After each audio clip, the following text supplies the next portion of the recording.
iwe nwere nze m ọzọ chite dịlị na Jesu na ndụ ebe onye gbagide kwụsị nke ọgbara agba na n'iyi. Ihe a bụ massive congratulations to Wadadi Reverend Father Colinus Ejike Mbaka on his 30th priestly ordination. 30 na ọdịokwa n'izi o si apụchakwa nke ihe dị ọdịokwa izu onye mmasị too ya massively. Many people have come and gone. Many abịakwebe na it is not easy na onweghị m chọrọ ikwu n'ihe a because na a lot of us amụbịara anyị mgbe chiri Fada Mbaka fada. A lot of us amụbịara ha amụbịara anyị ka ịdị osu ntị ya na a lot of us amụbịara anyị ọdịrọkwa izi 30 years. So for example, si for na Fada Mbaka dị odogoro 20 years echi ya fada which na mma na ya akali.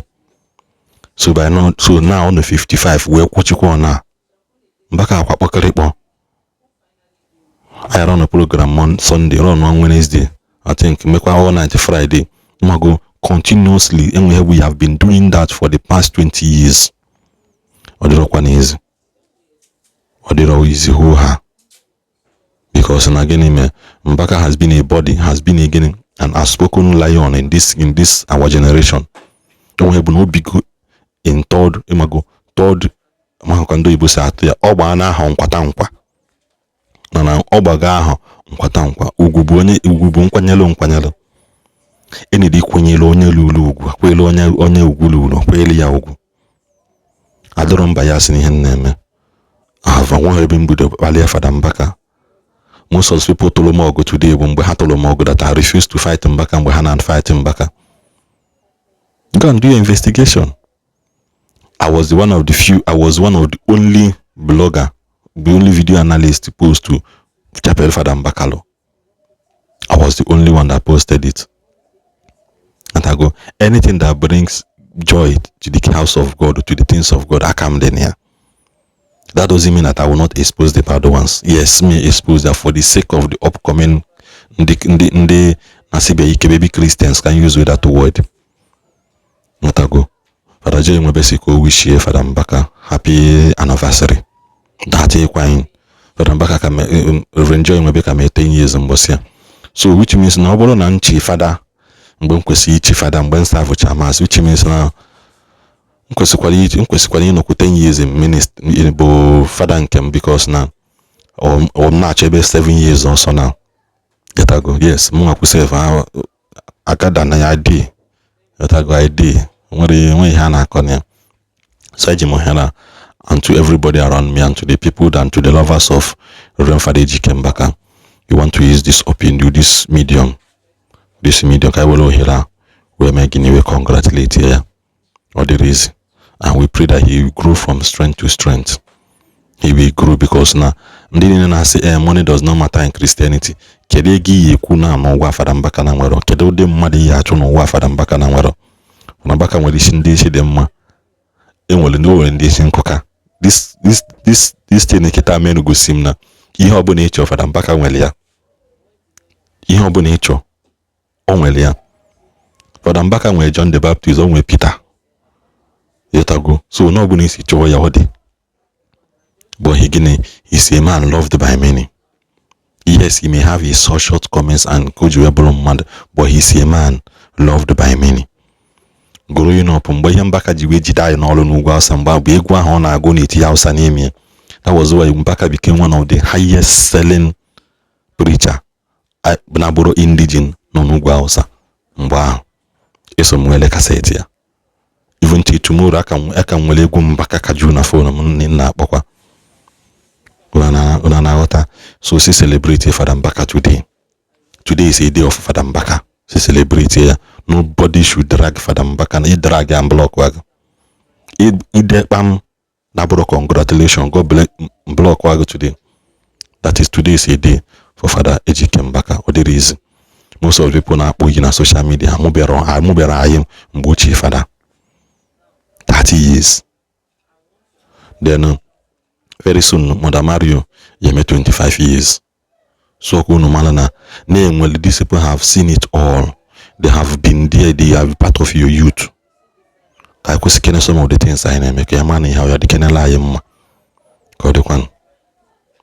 30th anniversary for composing this song. Jesus monagi gebi, mana mana ndumo. Jesus monagi gebi, mana mana ndumo. This song is simple but so deep, and I see this song as a product of somebody who is walking in the desert and see a lot of things that will happen in the future, because Father Mbaka started up immediately from the very first month after his ordination, because throughout the seminary he had been preparing. God prepared him. He had this child, that like David, a childhood passion for God, which metamorphosed into the priesthood. He didn't have time to go and waste in the world, or maybe so he was, groomed through the renewal, through the blood rosary, straight into the seminary. And all who knew him in the seminary bore witness that he carried his rosary, he carried the Bible throughout, and immediately he began to do his desert things. And then this song was his first album. So now he's 30. We wish him a more of this divine love. Amen. Just like Martha, Mary, and Lazarus. Today we celebrate them, friends of Jesus. I can tell you for free, Father Mbaka is a friend to Jesus. Friendship with the organic. No matter anything, man. Even when he makes his mistake, that love still retains, because the love of the Lord is everlasting upon those who hold him in fear. No matter whatever, when fame and popularity come, a lot of enemies and forces and kingdom of darkness from the pit of hell rise to swerve the person. But for the Father, by his tenacity of divine love, he was able to retain his priesthood through apostolic obedience and everything, and proves all the kingdom of darkness wrong, and proves Satan wrong. Said, diabolic man, Satan, I will not be like you. It was pride that kicked you out of heaven, and until then, since then until now, no one has missed you because of your pride and arrogance. So the devil came to see if he could tempt and all that, and through the church, obedience was demanded, which is an exceptional display of faith in the church, love for Jesus, and genuineness of the prophetic vocation that he had. He obeyed, and for close to 2.5 years he shut down his ministry, and he was taken to a place. He stayed in a room without minded, and with his smiles deeper than the smile of his departure. He came back and continued. Clap for Father Ejike Mbaka. It's not easy. I pray that I will also, I tap that anointing of 30 years. Amen. I don't know where I have a bit of maybe I don't know the one I will face tomorrow, and I will not be able to defend. But as you have defended your priesthood, I know that nothing else in this world can ever shake you. Amen. You have become a pillar of hope and a testament of right judgment for all of us who are coming. And a good example. Bishop, then he has to look at Father Mbaka, becomes an elder brother and example. Remember, no Maria. For 3 months, so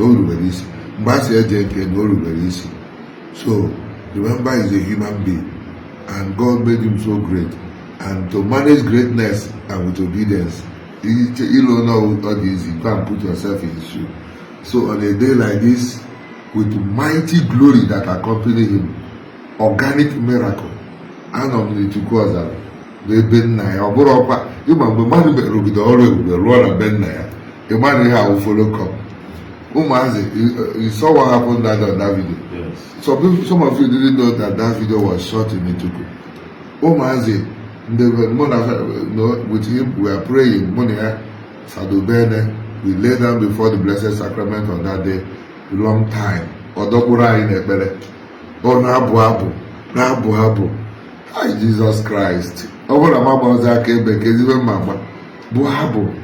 He was talking to Jesus with language of love. After I said, but I am more than the village fair, no, when they know Father back on an image. under 30 minutes. I don't know from where they gathered. We from online now agree. You hold the love.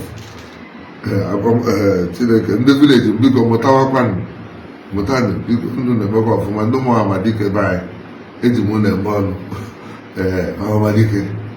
How I'm so beautiful, the guy was out there. So I hope that they will copy from the people of it. Organic love. So the fact that as a Hana Kupe, so ever Anya Farabaka, what I gave, she gave a magic grown an arrow. As soon as that, he just, I don't know about that. It's not about 3 years or 4 years. Oberemo, Oga Obehidi, Korea. You see, it's a very miracle. Nobody can. Yeah, Korea was good. About the government, Korea happen years ago, withdraw from us. Gava alone towards the altar. I didn't video that part. Chere to play the boy, play stretch at the leg, stretch here. Too near the boy, to go to here. Too near the boy, go up. Too near stretch at the leg. See, I think I video. Because they bless here even for his future. That was the word I heard when he came closer, and then he took the boy, the leg in front of other children, and brought the boy. And for the first time, the boy stood on the ground. Clap for Jesus Christ. Now, this one happened in my sight. Oboro no keje. My mama nonsense. Akpato yiwuru m ka bụrụ keje ma ọ bụ no nkeli no. I am a no matter we gather. When we arrived to pray in the church of St. Anthony to go, there was no child there. I didn't know how they got information that we are there under 1 minute. Children, over 100 children gathered from their land that were singing for him. Even the words of the song, it was so touching. So I thank God for the gift of Father Ejike. And I pray for all adorers. Amen. And I thank God for giving that gift to the church, who led the revival on prayer in the time it was. Across the whole Igboland. The foundation led by Father Ejike, my lay people, my lay daughters, my lay father, and other good on must have taken one inspiration or the other from Father Ejike Mbaka, and we take courage from his audacity. So we thank him for, because all those revival brought a lot of light to many parishes, and many who would have left the Kali Church in search of miracles here and there found in many priests, especially in many dioceses, a pattern of prayer that could sustain the Catholics in the present age, which God used Father Ejike Mbaka to inaugurate. My amen. All those words, amen and amen. Moose, we want to, even Hausa priests too, all of them and all that. So we thank him for what he has done. God bless you, Father, Son, and Holy Spirit. Amen.